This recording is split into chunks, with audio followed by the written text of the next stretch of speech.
everyone, and welcome to another episode of the Nathan James Show on GBM TV. I'm Nathan James. I'm sitting here today with noted author and actor Delvon Johnson, who wrote Love Yourself First and was featured in the role of Boy 1683 and on the off-Broadway production of Cyber Sex the Play. Delvon has come back to GBM TV to discuss the ongoing controversy between himself and on-the-down-low author J.O. King, who made an appearance on the Oprah Winfrey Show last fall, and since then has attempted to engage Mr. Johnson in a marketing contract to promote and uplift his work and his brand. But as you'll see, Mr. King did not make good on some very extravagant promises and pledges he made with Mr. Johnson. Mr. Johnson, it's a pleasure to have you back with us on GBM TV. Glad to be here. How are you, Nathan? I'm doing okay. Tell us a little bit more about what's been going on between you and J.O. King up until now. I met Mr. King Labor Day weekend when I went down to meet him with regards to him marketing and promoting Love Yourself First, where he promised me that he would be able to make Love Yourself First a national bestseller.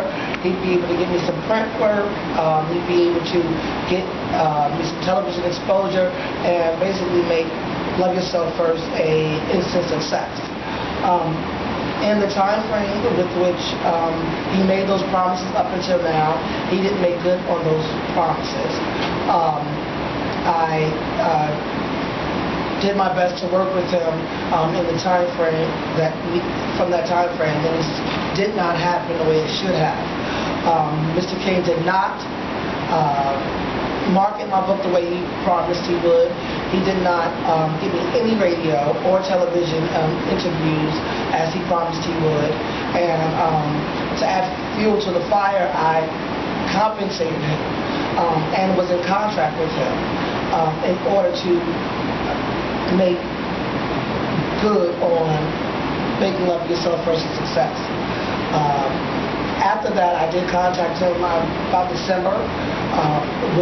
He basically told me that my work wasn't, I guess, worth his time, so to speak. And again, this was after I had paid him. So from that point, I did the press release, and here I am. Mr. King did go on the Do Dirty Show as I did, and basically said nothing that was relevant to what he was going to do to fix the situation, other than comparing himself to Obama and Oprah, as we've heard on the show. And that's basically it. Nothing's really evolved from it. And it looks like now I'm going to pursue him in the court of law. When you were on the Do Dirty Show, when J.O. King made his appearance on the Do Dirty Show with T.J. Baker, he refused to answer questions from the general public. This is a call-in forum on internet radio. And he also stated for the record that he had reached such a level of success and such a level of celebrity that he did not feel, as you pointed out, that your work was worth his time. What is your opinion on why J.O. King might not have opted to answer questions from the general public? Probably is the way I see it. I think that he would not have done so because he didn't want to, I guess, get caught in the lights with to get caught in the headlights like a reindeer. Like, you understand what I'm saying? He didn't want to get asked a question that he would be uncomfortable answering by the public. And I would think that's the only actual reason. When J.O. King first approached you about working with him to market Love Yourself First and your other projects, you have an upcoming book entitled Be Careful What You Ask For. You mentioned in the press release that he made inappropriate overtures to you when you were down in Atlanta to begin marketing or working on marketing your book. Tell us a little bit more about what happened during that exchange. Well, first of all, J.L. King was very charming. When I went to Atlanta to meet him, he, as I said, he made me feel comfortable in a way where Love Yourself First was going to be an instant, overnight success. He even promised that in my first year, the book would be so successful that I would be purchasing something for him from Tiffany's, if you can believe that. In the weekend that I was there, he would text me back and forth, and we would call, we would speak on the phone, and he basically wanted me to help him to see what the Atlanta Pride was like for that weekend. There was one particular evening when he texted me, telling me that he was horny.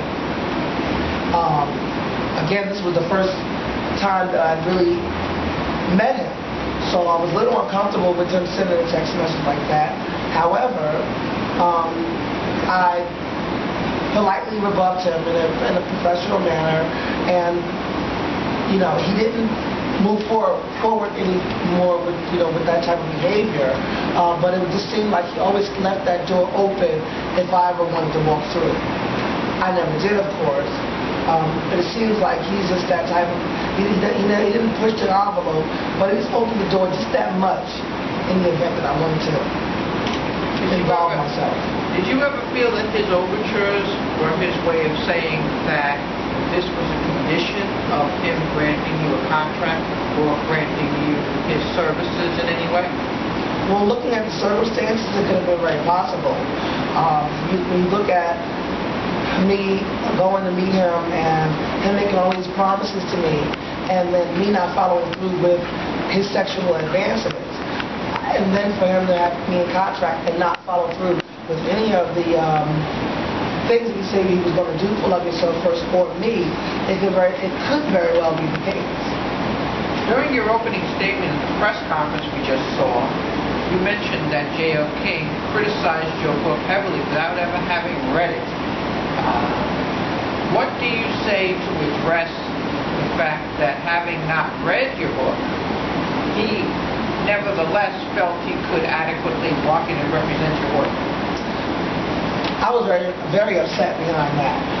I thought that J.L. King, when you see someone like J.L. King, someone of his stature, come at you, and with me being an upcoming author, looking to make myself a success, I was very disappointed because he would always refer to my book as Love Yourself More, and that's not the title of my book. The title of my book is Love Yourself First. We never had discussions about the plot or the theme of the book. It was always about what he thought might be a better way to make money, or it was always things like that, but never talking about what the book was actually about or what could be done in order to make it more successful. It was always about money. What legal remedies are you planning to pursue to resolve this situation? Well, the contract stated that I was to pay him $1,500 for the marketing and promotion of Love Yourself First. The only thing that he did, I paid him an increment of $200, and that was the way I wanted to do it, so that way I'd be able to keep control and know exactly what he was doing for me as I made payments. And he did have a photo shoot with me. The only thing the photo shoot did was it promoted him. Once I got the pictures back, there was a newsletter with my picture and him on it, with a picture of me and him holding the book. My name was not mentioned in that newsletter, nor was the name of the book. However, that was the only thing that he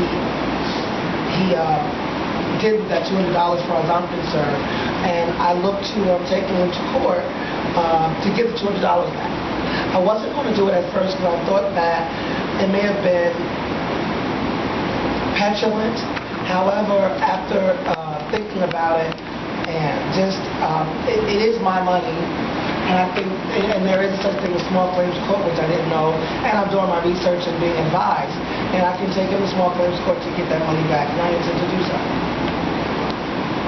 Now, in spite of all this is going on between you and Mr. King, you are still looking forward to the future. You continue to grow and evolve and form new artists. Tell us about some of the projects you'll be involved in the near future. Well, right now, I have a sequel to Love Yourself First that will hopefully be out this summer, and it is called Be Careful What You Ask For. If you like Love Yourself First, you're definitely going to love the sequel to it.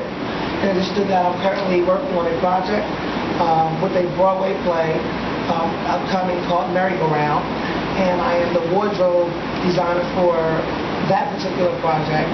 I'm looking forward to that. It's something new for me. I've never been really on the Broadway scene, so it's something that will be exciting and new.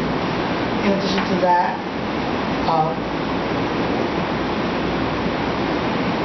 where can your fans and other interested parties go to find you on the web? You can my website, and that's www.delvonjohnson.com. On that website, you'll be able to read a little bit about the sequel to Love Yourself First, Be Careful What You Ask For. You'll also get an opportunity to read a little bit about me and my background and where I come from, and all about me. You'll also have an opportunity, I would love for you to sign the guest book. That way I know that you came by and said hello. And there's also a contact sheet if you want to get in contact with us.